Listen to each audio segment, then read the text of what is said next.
எந்த தொகுதியில யாருக்கு செல்வாக்கு இருக்கு, யாருக்கு களம் சாதகமா இருக்குன்னு பல விஷயங்கள நம்மளே பேசியிருக்கோம். ஒவ்வொரு தொகுதியிலயும் என்ன மாதிரியான நிலவரம் இருக்கு அப்படின்றத கம்பேர் பண்ணி பேசியிருந்தோம். 2021 தேர்தல், 2016 தேர்தல் அப்படின்றத கம்பேர் பண்ணி பேசியிருந்தோம். அப்படி அந்த தேர்தல்கள் எல்லாத்துலயும் நோட்டாவுக்கு அதிகமான வாக்குகள் சில தொகுதிகள்ல போய் சேர்ந்திருக்கு.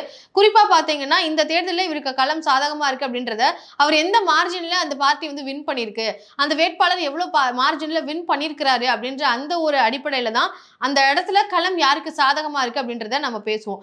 அப்படி அந்த மார்ஜினை விட அதிகமான வாக்குகள் நோட்டாவுக்கு சில தொகுதிகள்ல போய் சேர்ந்திருக்கு. சோ அப்படி எந்தெந்த தொகுதிகள் இருக்கு, அதுல இன்ட்ரெஸ்டிங் ஃபேக்டர்ஸ் என்னவா இருக்கு, மக்கள் ஏன் நோட்டாவை தேர்ந்தெடுக்கிறாங்க, விரிவா பார்ப்போம். கிட்டத்தட்ட 13 தொகுதிகள்ல நோட்டாவுக்கு அதிகமான வாக்குகள் போய் சேர்ந்திருக்கு. டி நகர் தொகுதியில பாத்தீங்கன்னா திமுகவினுடைய எம்எல்ஏ கருணாநிதி அவர்கள் தான் வந்து வெற்றி பெற்றிருந்தாரு 2021ல. அப்போ அவங்க 137 வாக்குகள் வித்தியாசத்துல வெற்றி பெற்றிருந்தாங்க. 137 வாக்குகள் வித்தியாசம், அந்த மார்ஜின் இருக்கு இல்லையா, அந்த மார்ஜினை விட அதிகமா நோட்டாவுக்கு போய் சேர்ந்திருக்கு வாக்குகள்.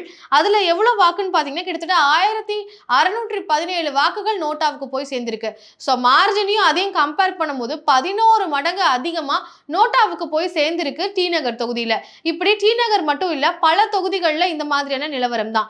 நோட்டாவை தேர்ந்தெடுக்கிறதுக்கு டி நகர் மக்கள் சொல்லக்கூடிய காரணம் என்னன்னா, அதிமுக திமுக ரெண்டு பேர் மேலேயும் எங்களுக்கு நம்பிக்கை இல்லை, அதனால நாங்க நோட்டாவை தேர்ந்தெடுக்கிறோம். வேட்பாளர்கள் அறிவிச்சிருக்கவங்க மேலேயும் எங்களுக்கு பெரிய அளவு விருப்பம் இல்லாதனால எங்களுடைய அதிருப்தியை காட்டுறதுக்காக நாங்க நோட்டாவுக்கு வாக்களிச்சோம் அப்படின்றதுதான் டி நகர் தொகுதி மக்கள் சொல்லக்கூடிய ஒரு காரணமா இருக்கு. டி நகரை தாண்டி 13 தொகுதிகள்ல இதே மாதிரியான ஒரு சூழல் தான் இருக்கு. அது என்னென்ன தொகுதிகள்னு பாத்தீங்கன்னா, டி நகர், திருப்போரூர், தென்காசி, நெய்வேலி, ராசிபுரம், மொடக்குறிச்சி, மேட்டூர், மேட்டுப்பாளையம், கிருஷ்ணகிரி, கிணத்துக்கடவு, காட்பாடி, ஜோலார்பேட், தாராபுரம்னு இத்தனை தொகுதிகள்ல நோட்டாவுக்கு மார்ஜினை விட அதிகமான வாக்குகள் போய் சேர்ந்திருக்கு. சோ டோட்டலா பாத்தீங்கன்னா நோட்டாவுக்கு கிடைச்ச வாக்குகள்னு பார்க்கும்போது கிட்டத்தட்ட 3,45,487 வாக்குகள் 234 தொகுதிகள்லயும் இது பார்க்கும்போது இவ்வளவு வாக்குகள் நோட்டாவுக்கு மட்டுமே போய் சேர்ந்திருக்கு. ஹையஸ்டான தொகுதின்னு பாத்தீங்கன்னா செங்கல்பட்டு தான்.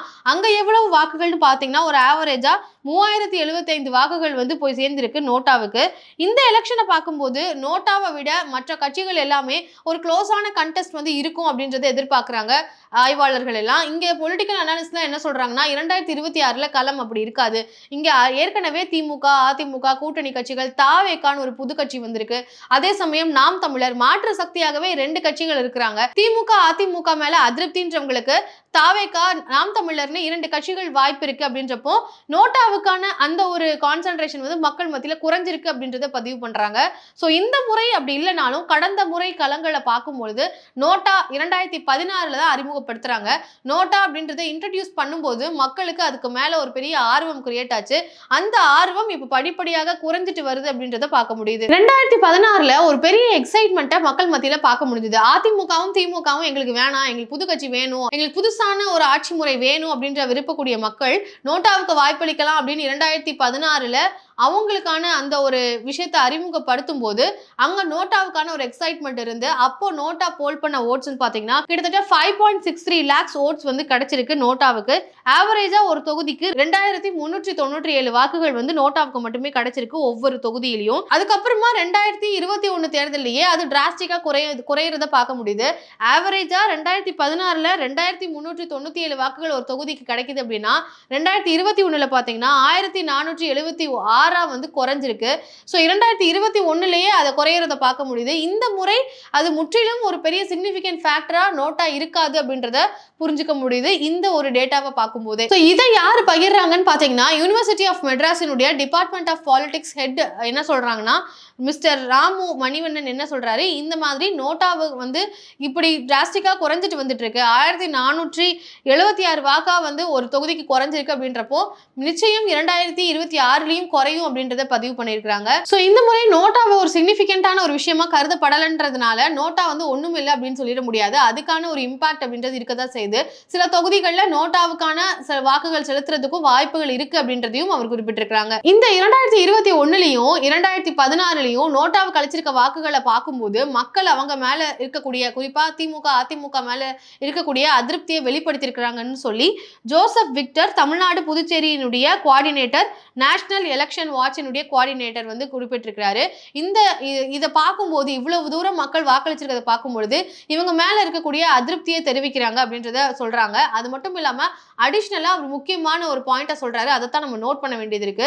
நோட்டா எங்கெல்லாம் அதிகமான வாக்குகள் வாங்கியிருக்கோ அங்கெல்லாம் வேட்பாளர்கள் மேல கிரிமினல் கேசஸ் பெண்டிங்ல இருக்கு. எந்தெந்த வேட்பாளர்லாம் கிரிமினல் கேஸோட இருக்கிறாங்களோ அங்க மக்கள் நோட்டாவை தேர்ந்தெடுத்திருக்கிறாங்க அப்படின்றதையும் பதிவு பண்றாரு. சோ நோட்டா மக்கள் எந்த கட்சி வேட்பாளரையோ கட்சியையோ நிராகரிக்கணும்னு நினைக்கிறாங்களோ அங்க மக்கள் வந்து நோட்டாவை தேர்ந்தெடுக்கிறாங்க. எப்பெல்லாம் வந்து குறிப்பா 2016 அறிமுகப்படுத்தினப்போ நோட்டா மேல ஒரு கருத்து வந்துச்சு. நோட்டாவுக்கு ஓட்டு போடுறதுக்கு ஓட்டு போடாமலே இருக்கலாம், ஓட்டை வேஸ்ட் பண்றதுதான் நோட்டாவுக்கு ஓட்டு போடுறது அப்படின்ற மாதிரிலாம் சொல்லுவாங்க. ஏன்னா நோட்டாவுக்குன்னு ஒரு பவர் இருக்கு. அந்த எலெக்ஷனே ரீ எலெக்ஷனாவோ நோட்டா அதிகமான வாக்குகள் பெறும்போது அந்த தொகுதிகளில் நடந்த எலெக்ஷனை ஒண்ணுமில்லாம ஆக்கக்கூடிய சக்தி நோட்டாவுக்கு இருக்கு. ஸோ அப்படிப்பட்ட ஒரு இம்பாக்டான விஷயம் தான் நோட்டா. அதை வந்து குறைச்சியும் மறுப்பிட முடியாது. ஆனா அதே சூழல்ல நோட்டா மக்களை வந்து அவ்வளவு தூரம் ஈர்க்கல. 2026 நிச்சயம் நோட்டாவுக்கான வாக்குகள் வந்து பெருசா போய் சேராது. இந்த முறை டிவிகே அப்படின்ற ஒரு இம்பார்ட்டன்டான ஃபேக்டர் இருக்கு. என்டிகே இருக்கிறாங்க, கூட்டணி கட்சிகள். திமுக அதிமுகவுக்கே பல தொகுதிகளில் ரொம்ப க்ளோஸ் கண்டெஸ்ட்ல வந்து எலெக்ஷன்ஸ் வந்து கேம்பெயினிங்கே போயிட்டு இருக்கு. இதுல ரிசல்ட்டும் அந்த மாதிரி தான் வரும் எதிர்பார்க்கப்படுது. கள நிலவரம் அப்படி இருக்கக்கூடிய சூழல்ல நோட்டாவுக்கு வாய்ப்புகள் குறைவு அப்படின்னு சொல்லப்பட்டிருக்கு. கடந்த முறை நான் சொன்ன மாதிரி மார்ஜினை விட அதிகமான வாக்குகள் நோட்டாவுக்கு போன தொகுதிகள் 12 தொகுதிகள் இருக்கு.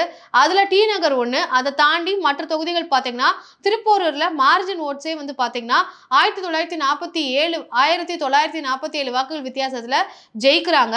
ஆனா அங்க நோட்டாவுக்கு விழுந்த வாக்கு மட்டுமே 1982. தென்காசியில 370 வாக்குகள் வந்து டிஃபரன்ஸ்ல ஜெயிக்கிறாங்க.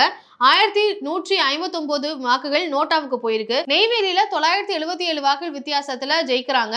மார்ஜின் பாத்தீங்கன்னா 977. அதுவே நோட்டாக்கு விழுந்த வாக்குகள் 1171. மார்ஜின் ராசிபுரம்ல மார்ஜின் ஓட்டு எண்ணிக்கைன்னு பாத்தீங்கன்னா 1952.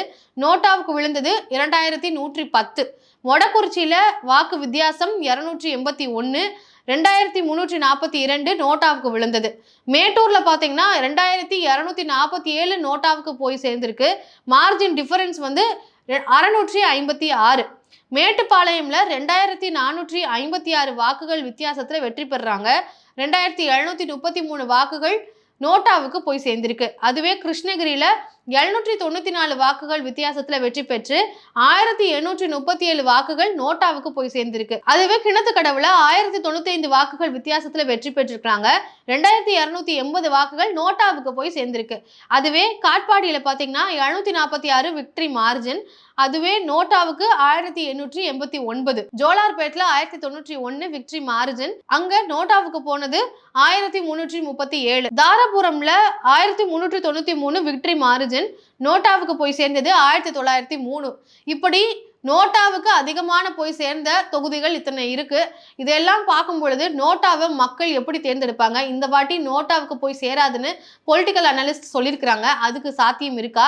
இல்ல நீங்க யாரெல்லாம் நோட்டாவுக்கு போடலான்னு டிசைட் பண்ணி வச்சிருக்கிறீங்க? கமெண்ட்ல பதிவு பண்ணுங்க. நன்றி.